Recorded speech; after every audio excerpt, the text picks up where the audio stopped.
Hey everyone, this is Tim from YourSixGaming. Today in this video, I'm going to show you how to connect your PlayStation 5 DualSense Edge wireless controller to your Windows 10 or 11 PC.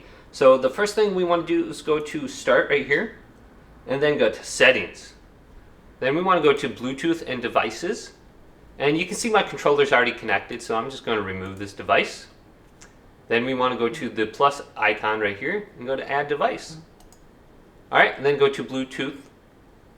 So we can add our controller now, and we need to place our controller into the Bluetooth pairing mode.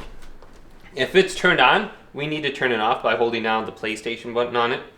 So hold this down for about 5 seconds, and you'll notice the little white light will turn off. And then we can put it into the Bluetooth pairing mode. So it's off, press down the PlayStation button and the share button right here now at the same time. And the light will begin to flash after about, 3 or 4 seconds. Now it's flashing, it's in the pairing mode. It's looking for a device to connect to. And it should show up under this list.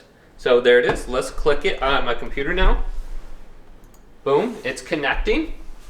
And my device is ready to go. And we can play Steam now. So if I press the PlayStation button, I think we'll just open up Steam. If I have it open, maybe if I double press it.